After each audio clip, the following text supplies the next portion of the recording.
Morning, everybody. How's everybody this morning? We are just making sure I can see myself and all of you in the comments over on my phone. So let me just enlarge that so I don't get distracted by other notifications. You know how that is, all those little squirrel moments. So good morning. We are here this morning to do our weekly live training at 11 a.m. Eastern. So welcome all of you who are here live, or if you're catching the replay, let us know in the comments below so we can make sure we keep on top of any comments while we're doing the live, and then Facebook can notify me if you're making comments during the replay as well, and I can hop back on and reply and support you that way. So we've had quite a few new Savvy Go-Getters join us over the last week. Welcome. For those that are new, or if this is your first time joining us in a live, welcome. I'm Karen Kleinwort. I am the host of these every Tuesday morning, and I am also the founder and the moderator admin for the group. And good morning, Maria. Good morning, Susan. Good morning, Michelle. And my purpose with the group is to create a safe space for all women-owned business owners to come and ask questions, get the support they need, and really learn as they grow through different topics that we talk about. And each week we try and do a different topic. I kind of look at what has been going on, not just inside our group, but in the other groups that I moderate and support as well, and just kind of see what is the theme of the week. And this week we're talking about resilience. And it was on the topic. We kind of have our 6-month plan of what we want to talk about every week, and the Monday Moxie newsletter that goes out on Mondays to everybody, and then what advice column that has been written previously that might be supportive of this topic, and then also what product we recommend on the Friday newsletters.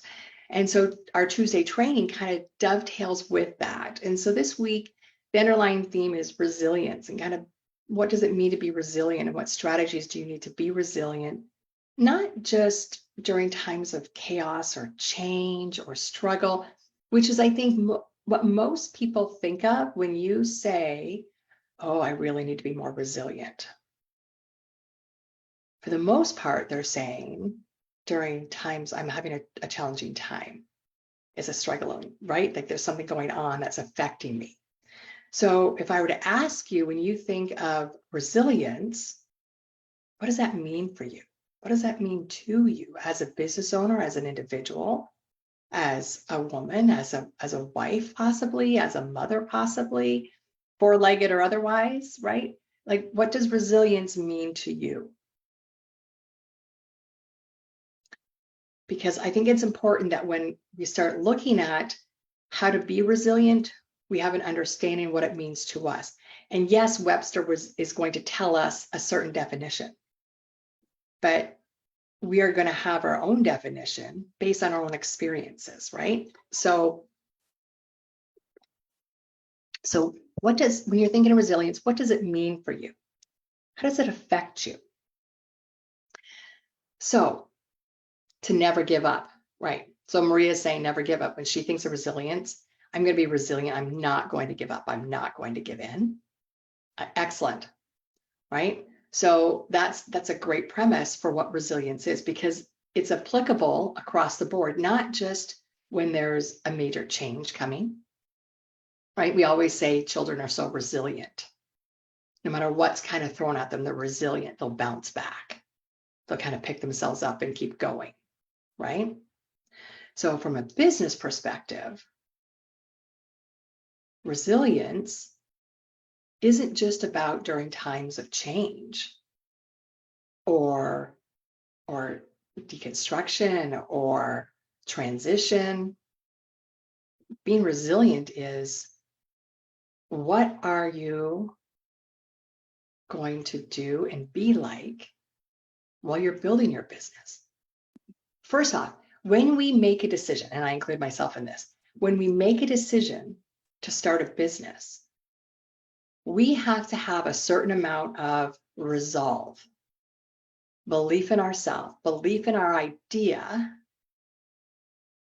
that we are going to be consistent, persistent, and that leads us to be resilient, right? Because things are going to get thrown at us when we start a business, especially the first 2 or 3 years, right? We're going to encounter ups and downs, challenges like we never thought before, and we're going to question ourselves. Oh, did I make the right decision? Yikes, maybe not. Maybe I shouldn't have done this. Maybe this was the wrong decision. We're going to have those days. And this is where our resilience, and it's like a muscle, right? We're going to flex it. We're going to strengthen it. Our resilience is really going to kick in. Why? Because we're going to do certain things, have certain things all in place. So when we have those days, we know how to deal with them. We know how to be consistent, to never give up, as Maria says, right? To push forward. So, good morning, Leah. So this is why I want to talk about this. Like this actually, yes, it was a theme, but it's amazing. You know, it's that whole, you know, does the dog wag the tail or does the tail wag the dog scenario? Because the last 5 days, starting last Wednesday through yesterday, you want to talk about growing pains and resilience and questioning. So and this is part of why this is now super close to my heart today. Believe in yourself and the systems that you create. Exactly, Maria, right? We had a beta tester for one of our courses going through a course, and she encountered this challenge. And it was like, we were like, I don't know what that means. My IT department jumped in and we spent hours. And when I mean hours, like north of 10 hours trying to dig in and figure out why for each of the lessons, they're self-directed. At the bottom of each lesson, there's like mark complete, and then it'll keep track of your percentage of your completion of your course. And then at the end of the course, you'll end up getting a certificate of completion, but it wasn't allowing her to click complete the lesson. I got in, and all the lessons were like that. We were dumbfounded. And we were frustrated as a team, as an IT department who is like, this is like a no-brainer. I don't know why this is not working. Like there's an issue with the compatibility between certain plugins on the WordPress site. I had to reach out to the developer only to learn it was actually an issue with the actual programming on their end. And they had to issue a last-minute unexpected update to their system. And as soon as we added that new update in, all of our challenges went away.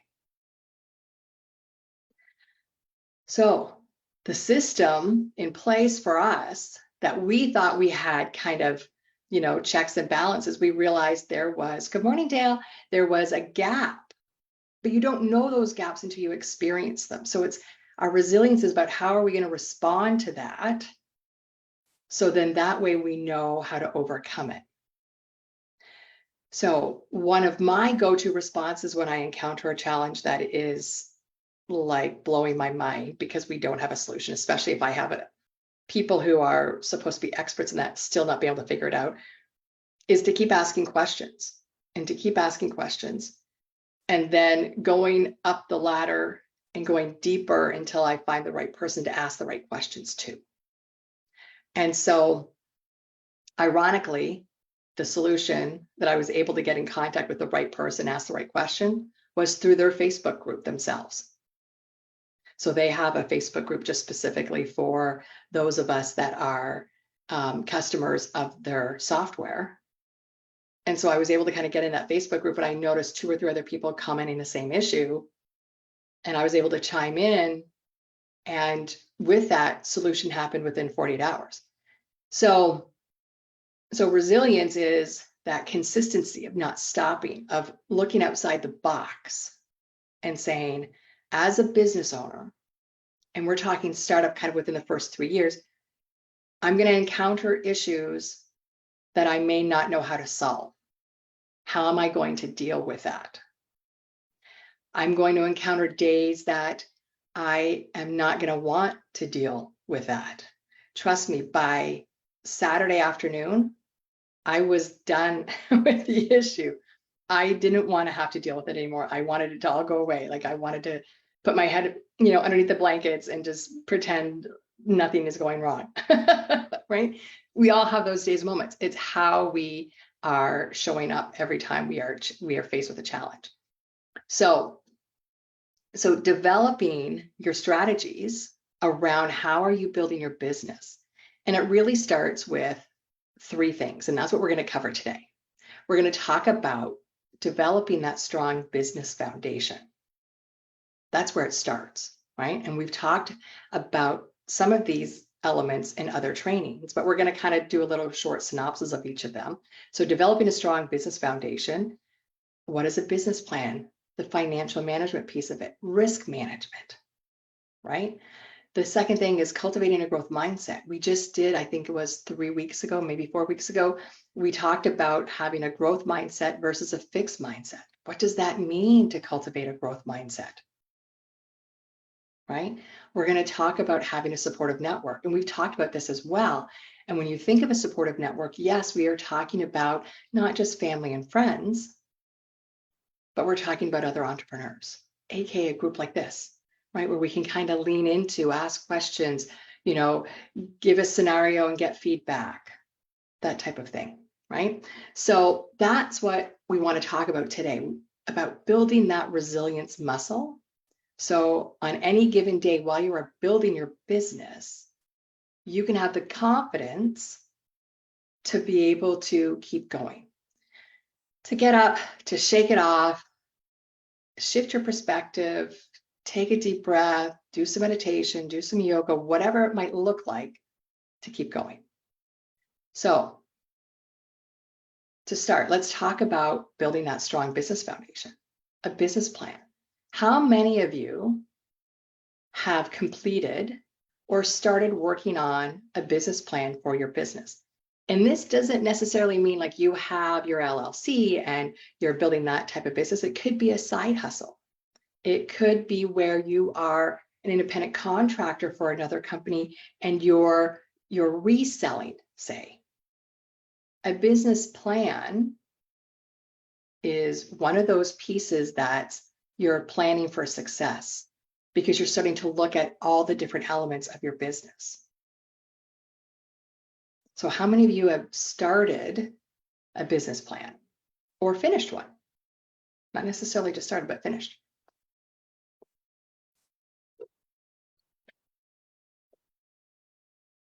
And yeah, this is interactive. For those that are new, have never been here before, please comment. There sometimes is a bit of a delay, but I watch them on my phone. So I do the live on my computer and I watch them on the comments on my phone so I don't miss them. And I will always come back to them. If I'm in the middle of saying something, I will come back to your comment. So a business plan, 9 different elements. It walks you through kind of A to Z. And it has you doing, so Susan says she has a good rough draft. Great. So the other thing you have to remember with a business plan, and we'll kind of get to this, is it's an organic document. It is a plan for you to follow, a guide for you to use to help you get to where you're going. So Maria says she started one at the beginning, she's been tweaking it, and now she's wrapping it up. Ashley says she has one, but I'm repositioning myself, which changes my plan a lot. Yes, but it's a great thing because guess what? Now Ashley has this guide that she can go back to and she can be asking herself questions based on where she was and where she wants to go and how does that look and feel different. So your business plan allows you to do that market research. So using Ashley as an example, sorry, Ashley, I kind of do that sometimes. I'll pull somebody off, right? So now she's repositioning herself. So what is she going to do? Her market research is going to look and feel different.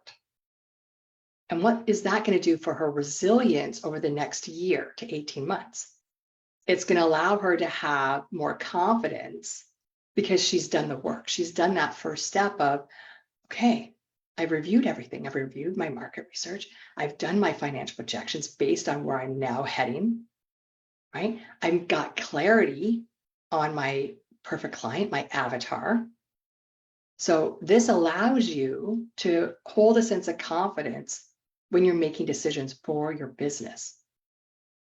So Your business plan. So over on the Women's Business Resource Community, there's a syllabus plus a course that you can take that will walk you through start to finish on a business plan. And it's self-directed, self-paced. So this is not on a time frame. But what it does is it gives you the framework and the questions to answer so you can build that. And then this business plan that you create, it will talk about the financial management. It will talk about cash flow. It'll talk about budgeting. How are you going to, meet expectations for expenses in month 6 based on what you anticipate your income to be? You start to look at those numbers.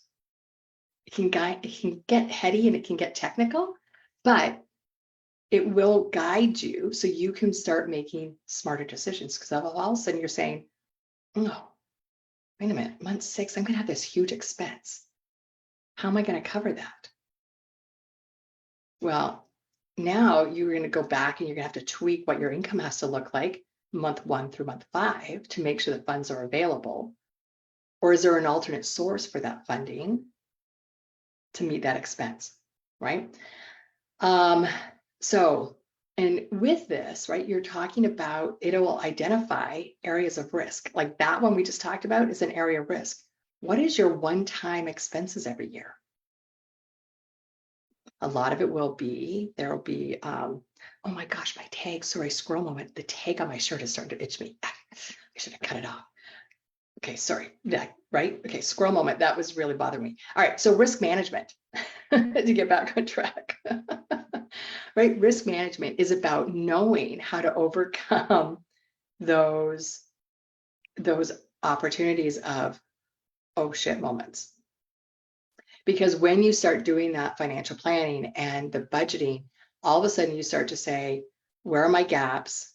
How am I going to overcome them?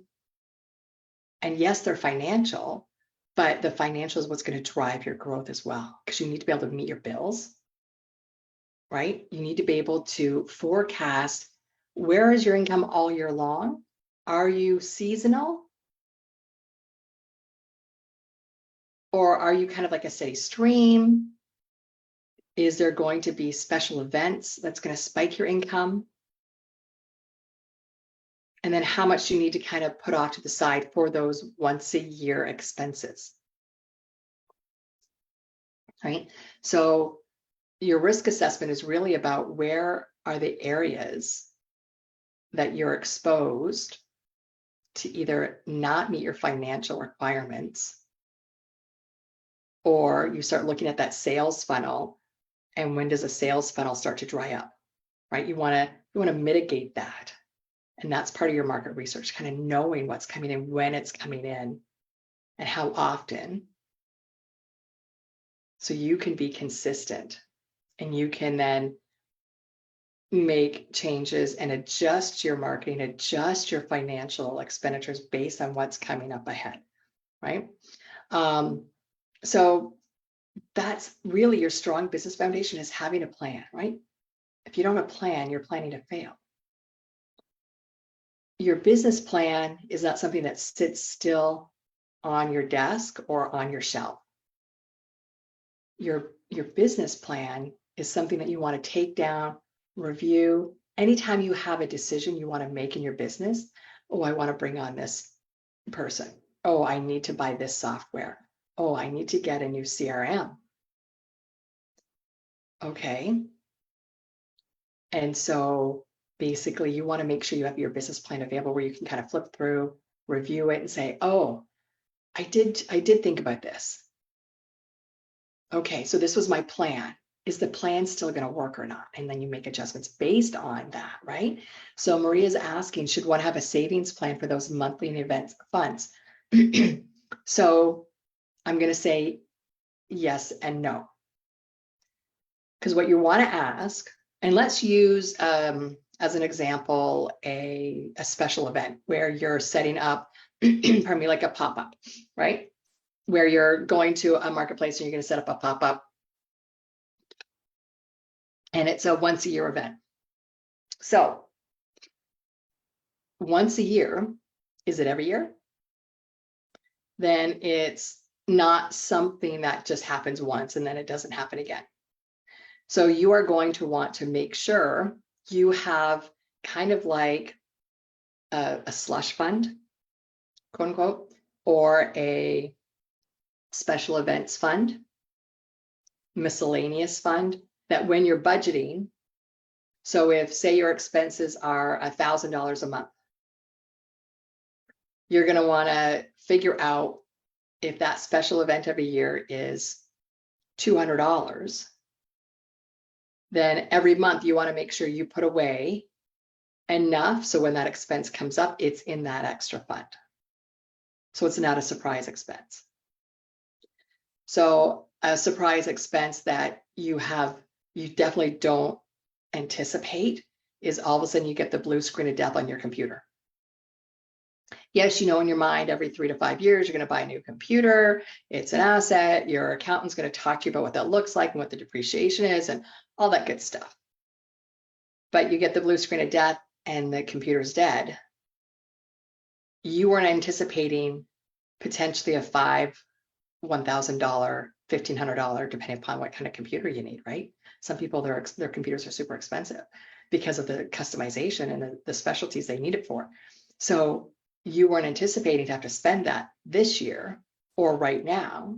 You had in your mind 2 years or 3 years or 4 years from now that I would be getting a new computer. So I'll start looking at budgeting for that in year 3 kind of thing, right? Well, how are you going to cover the cost of that, of a new computer, right? So understanding, so that slush fund or that miscellaneous fund, absolutely, Maria, you can be then saying, okay, that was really for the special event, but my computer is kind of a priority. So I'm going to have to take the funds out of that to pay for the new computer, right? Or to pay for the repair of my old computer if it's repairable. So, and that's kind of where, that old saying of, rob Peter to pay Paul. That's kind of what this is about. For those one-up instances that you are completely thrown off to the side and not anticipating that expense. But the ones that you can anticipate every year, you absolutely want to budget for those on a monthly basis. So that way you're not bringing in 1,000 and spending 1,000 and then have nothing left over at the end of the month where there's no contingencies for anything in the future. Okay. So, and that's part of that risk management and mitigating that potential exposure, right? Okay. So strong business foundation plan. Take the time every week, set aside 30 minutes, whatever it might look like, plan for it. Plan your future of your business. Allow yourself to envision it and then see how things will begin to unfold. But those are the 3 things with strong foundations. You want to be looking at a business plan, even if you don't ever technically finish it. Now, I've had clients where we've had to do a business plan because they were going for funding. And then you don't have a choice, but you have to finish it. It has to be done properly, right? So where we've had, time crunch, push it all together, get it done to submit it with the application for a business loan. So if that's the scenario where you're going to a bank, the bank will tell you what they need in regards to your business plan. They will require a business plan for your business, but they'll tell you which elements for sure they need. And you want to make sure you kind of check those check boxes off. So even if it's not finished, you want to have it available where you can keep tweaking it, keep reviewing it, adjusting it as necessary, because it will help guide you as you move forward. And plus it gives you the confidence that as you're having one of those rough days, you could say, I planned for this. I planned for the days where I'm not going to be 100%.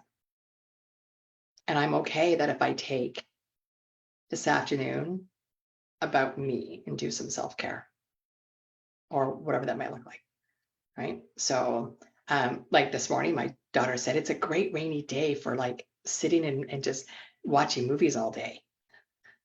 So I think my afternoon has just been redirected because she goes back to school in less than 2 weeks. So I'm pretty sure she's been away for 2 weeks. So pretty sure my afternoon is going to look like we're watching scary horror movies because that's what she likes. And I'm the only one that will watch them with her. Right? So, but your business planning will allow you for those days to be able to make those tweaks and adjust as necessary on the fly. Okay, so the next piece, growth mindset. So when we think of a growth mindset versus a fixed mindset, we are talking about expanding our knowledge base, right? We are talking about consistently learning. We are talking about being open to a new perspective, a new viewpoint, and thinking outside that box. A fixed mindset is sitting and believing that this is the only way. There's no other way to look at it, that this is the only way. And if it's not going to work, then it's not going to work. Where a growth mindset, you want to come to the challenge and see it as an opportunity. Say, oh, how am I going to grow from this? How am I going to learn from this? And so using the example of the learning software that we use to host our courses over in the community, that challenge, we looked at it as an opportunity for improvement from, good morning, Cam, from a perspective of how do we make sure this doesn't happen again? And how do we overcome it from a user's experience? And what can our IT department be doing on a regular basis so it doesn't happen again, or we catch it before a user catches it? It's different, right? So that's, for us, we could have got locked into the mindset of, oh my gosh, this is not working. Now we need to, kind of throw the baby out with the bathwater and look for something new. Instead of saying, how can we learn? How can we make it better? How can we as a team grow from it? How can I as the leader, as the business owner, grow from it? Right? So that continuous learning, digging in, understanding there's more, things are changing all the time. So you may be an expert in social media management. And then all of a sudden now, guess what's happened in the last 18 months? Swooping in, AI. So as a social media manager, as an expert in writing content and captions and things like that, what have you had to do in the last 18 months, especially the last year? You've had to absolutely have a growth mindset. You've had to absolutely learn new skill sets. You've had to understand, how is this going to impact you? And not be a negative Nelly about it, but really coming from a place of positivity to say, okay, so AI is here to stay. How am I going to embrace it? How am I going to use it ethically? Right? How am I going to use it to support me to be more efficient and effective in what I already do? Right? So, and that leads into that strong personal brand. When you are looking at where you're heading with your business, the longevity of your brand, what does that look like? How does that feel for people, that consistency? So I've been coaching and consulting for almost 20 years. There's a consistency there. If you're new into your industry, if you're new into the business that you're doing, and you've done a complete shift from one thing to another, how does that affect your messaging? Are you able to draw that in? So an example, I was working corporate in California for a technology company. And I decided that I wanted to start a nonprofit supporting teachers in the education system, like the public school teachers. And it was called Sponsor a Teacher. And all of my coworkers were going, what are you talking about? You're not a teacher. You have nothing to do with education. Like, you work in corporate administration with stocks and trading and board of directors. Like, what do you have to do with the education system? It was a complete diversion, right? Like, it was a 180. People didn't understand. until they heard the story, every single person in my family was a teacher. My mom was a board of trustee for 12 years. My sister was a teacher. She was a teacher of the deaf, and then she was a teacher, and she's now a social worker in the school system. But all of my aunts and uncles were teachers. Majority of my cousins were teachers. So all of a sudden, when you kind of heard the backstory, you're going, oh. And then living in California, talking to the multitudes of teachers in California, and what they were struggling with, there was an alignment for me. I could see it. So I had to educate people, right? So if you are doing that big jump where you were focused here and you are moving now here, re-educating people of why you've shifted your focus, that personal brand is going to be super important. How can you make sure they dovetail? So when you share your new focus, they understand your motivation for doing it, what your passion is now, and how is it consistent with your previous passions, right? So that personal brand, when you're looking at that growth mindset, it's okay to take what you're doing and go, this isn't serving me anymore. So therefore, I'm not able to serve my customers or my clients anymore, but I'm really passionate about this. Making that switch, which is why, talking about, resilience during building a business, when you gain clarity, as you're working through that business plan, you start to gain clarity, then your messaging becomes clear, the story becomes clear, and your personal brand becomes clear. So having that growth mindset means you've done the work. You're starting to keep, you're learning. You're willing to see challenges and opportunities. So therefore, your brand becomes a lot more solid. So even if you aren't in the same focus as what you were last year, because you've gained so much clarity, you're going to be able to still speak with confidence, right? So that's the growth mindset piece. And I will link the growth mindset versus fixed mindset training in the comments after we're done too. So the third piece about that resilience, especially while you're building your business and your brand, is that supportive network. And we can talk about family and friends. That's super important to have your family and friends on board, especially your immediate family who is going to see you working at it day in and day out. They have to understand your passion behind it. They have to see your vision. So sharing it with them regularly, having conversations with them so they see it, including them in some of what you're working on so they get to feel a part of it, will create more support from them, right? Because they'll feel they have not ownership, but they'll have an involvement in it. Online communities like this is a great one. There's multiple, well, I can likely confidently say hundreds of groups on Facebook that would be supportive of you based on what you want to get out of the group. So some groups you're going to want to be a part of is because that's where your clients or your potential clients are going to be residing, and you want to get to know them differently so you can know how to speak to them, right? Relationships with other entrepreneurs. That's another big one.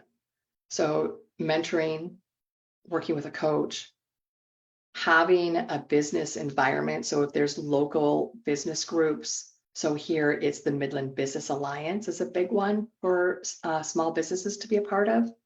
So looking within your local community to find out, is there, and not just the Chamber of Commerce, but there will be other small business groups locally that you can be meeting with. That goes a long way because you're going to be able to have face-to-face with certain individuals that may be going through similar struggles or challenges. And when you're building that resilience muscle, having somebody else who's kind of been there is super important. So those are like the three things the biggest one really is that business foundation, like building that business plan and understanding your financial management behind it, and making sure that you're able to have something that is going to guide you along the way. And then the cultivating growth mindset and the supportive network are the other two elements that really dovetail nicely with having that strong foundation. So, questions?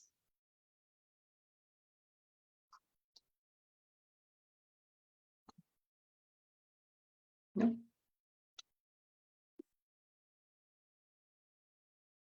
This is kind of a topic that can either go one of two directions. It can get heady really fast. So if you're kind of sitting there thinking about what it is you've got to do, then it's okay. We all do it. We all do it. So,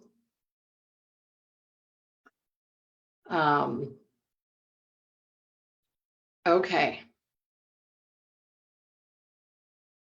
Okay, perfect, Lisa. Yeah, so Lisa's going to watch the replay. Yeah. So Lisa, if you have questions, either DM me or post a comment and I'll get back to you.